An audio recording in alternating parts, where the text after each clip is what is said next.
Welcome to step one, everybody, picking your niche. In this step, we're going to go over, you guessed it, how to pick your niche, the niches that are available, and how you could find what best suits you. So let's get started here, and then we'll take it. So important. It is important to micro niche or niche down when you do get started, right? So you find out what you want to go after, which we will cover in the next slides, and then within that, you're going to pick a subcategory to really specialize in. An example of this would be the topics of fitness or weight loss. That's very broad, and it's really not going to work because you don't have one specific audience that you're going after, right? So something more specific would be the keto diet or post-pregnancy weight loss, right? Because if you're just going after weight loss, you're going to be going after both people who want the keto diet and people who have post-pregnancy weight loss that they're looking for. So it's like you don't know how to target any of your messages. So it's very important to go down into that one subcategory.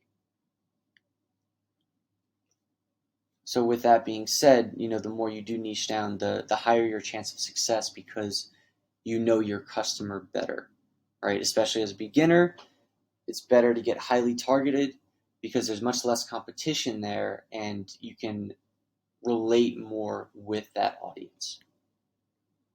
So now taking a step up, right, when we're looking at the broad niches, there are three main niches that you can choose from, the most popular ones. The first one is health.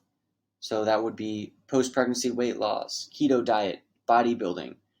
Another one is wealth, how to make money online, how to make money in stocks, personal finance, money management, or our favorite, how to make money in affiliate marketing as a complete beginner.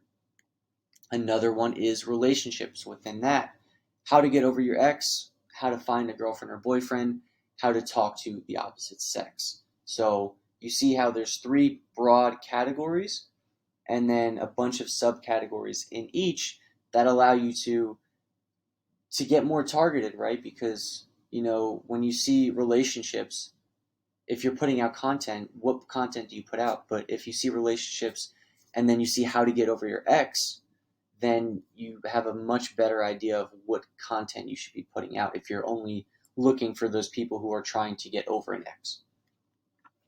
So with these, there are still many other profitable niches out there and many ways to find them, including a simple Google search.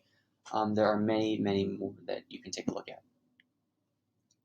With that being said, I wanted to go over the top 2 reasons most new affiliates fail because this is so important and it's best for us to get this out of the way now.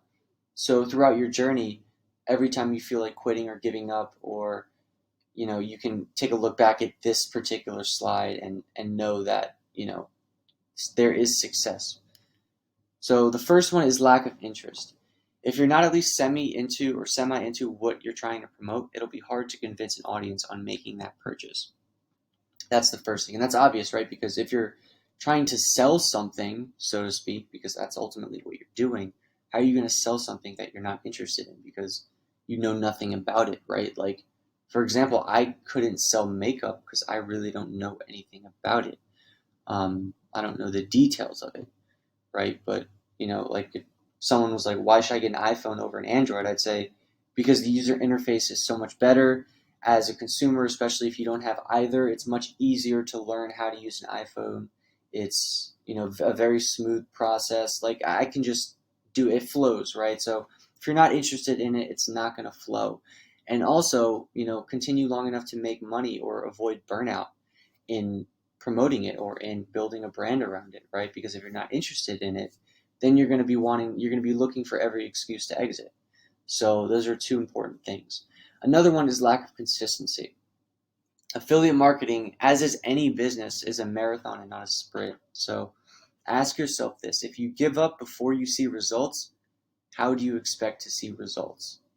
And that again goes back to what you're interested in, because if you're working on something that you're interested in, even if you're not seeing those results right away, you're interested in it, and because you're interested and you're talking about it, you're learning more about it and you're getting more excited, so you have that to look forward to.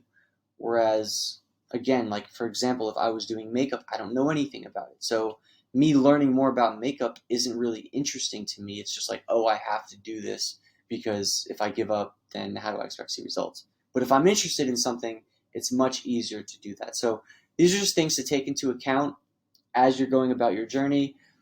A few of the top industries or niches that are available in affiliate marketing.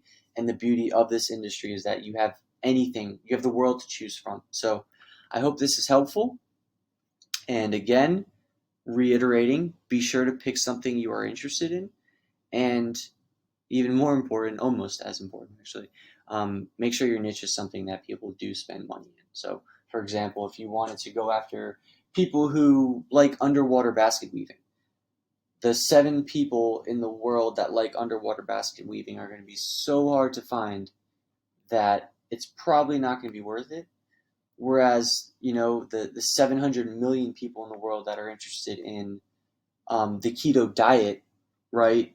Even though there's other people doing it, none of those one people have all 700 million. But you can still go into them, into those keto diet influencers, so to speak, and see who their audience is, and you can base your content around that audience because you know what they like. So I hope this video was helpful, and I will see you in the next module.